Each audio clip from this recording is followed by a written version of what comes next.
dark day for America. I don't think those celebrating Charlie Kirk's assassination, and I've seen, sadly, a lot of that on social media, I don't think those people understand what they have unleashed.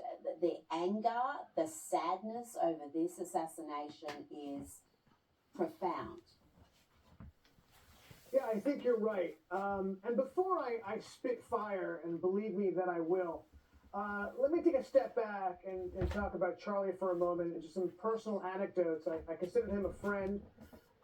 Even though we were a generation apart, he was somebody that if I had a question or some advice, I'd call them and reach out to him. He was so generous with his time. The first time I met him, God, it was well over 10 years ago, maybe 13, 14 years ago. He was a teenager. He was just starting Turning Point. I think we met at a PragerU conference in California. And somebody introduced the two of us, and this is a guy you should know. His name is Charlie Kirk. He's a comer.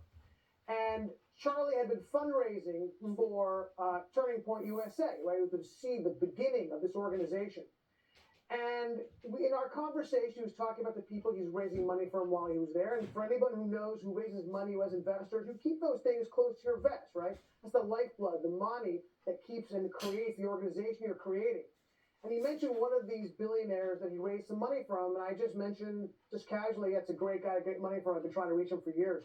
I'm not even asking for a favor. He immediately said, here's the guy's cell phone number. Give him a call. I'm sure he's happy to help. Okay, that was the kind of guy Charlie Kirk was, okay? A friend to all. A hater of no one. He criticized people, but he did not have hatred in his heart, which makes this even more difficult. Look, I have all types of friends, right? Yeah. I have friends on the far right. I have friends on the far left. I have friends everywhere in between. I gotta tell you, Rita, I'm scared to call some of my friends on the center left, never mind the far left, to talk about this. I'm afraid what they're gonna say. Going over the social media, going over Instagram and Facebook and Twitter, and listening to what people are saying, even on the mainstream media. I heard you talk about MSNBC over and over again. I think it's important to note the callousness in which they're covering this.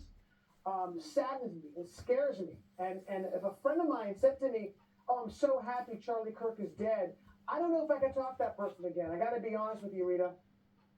It's just one divide. And it's so funny. It's the left blaming the victim, right? He deserved it, what he said. By the way, he wasn't an alt-right figure. He was a mainstream Republican, right? He believed in family values.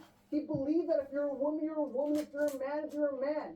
He didn't have hate in his heart. He was about openness. He had a free speech roadshow, right, where he went to engage people on the left, not to demonize them or attack them, to find out what they thought. And this, I gotta say this, we talked about the violence of the left over and over again. I hate it, but we keep talking about it because it's a recurring theme in our political landscape. And this is another example of that truth, that the political violence we've seen mostly, not exclusively, but mostly comes from the left. And we see on the right, what that actually is the exception that proves the rule, right? And I want to go back for a second to Louis Mangione, because I gotta say, every time I think about Charlie's death, I think about Louis Mangione. That to me was really, and the pun is intended, the turning point to this. Because it was when he was murdered, this man who was a healthcare executive, he wasn't even a political figure, right? He didn't have, as far as I know, any political thoughts, certainly not publicly, right? He was a businessman who was murdered because he happened to be in an industry the left didn't like, okay? And the mainstream left, Vita, were talking about how wonderful it was and joked about the killing of this business executive. That to me was a significant change in our political culture. Our campuses are, look, as you know, I'm no stranger to violence from the political left. I've been attacked physically on a university campus not that long ago. Because why? Because I raised the American flag. Look, you said it. This is something, they've unleashed something dark and terrible, and I'm afraid of what's to come. I'm with you 100%.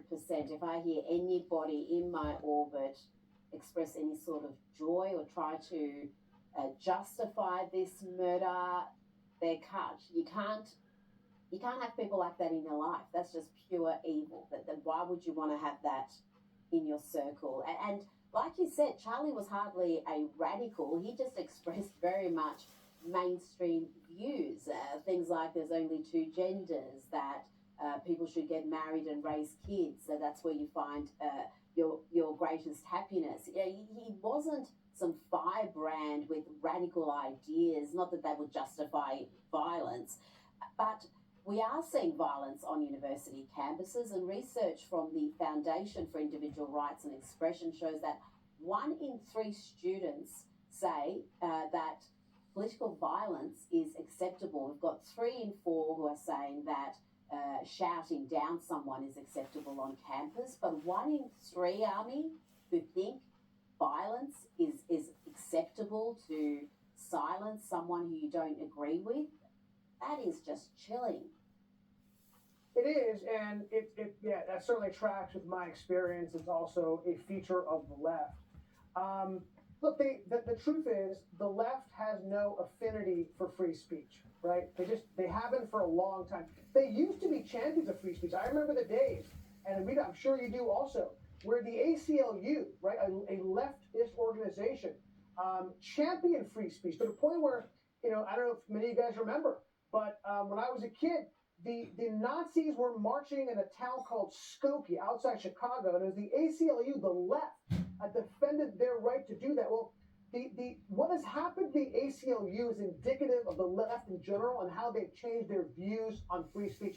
No other than the New York Times, right, did this really fascinating article a number of years ago about the transformation of the ACLU, and it says everything about the left and free speech.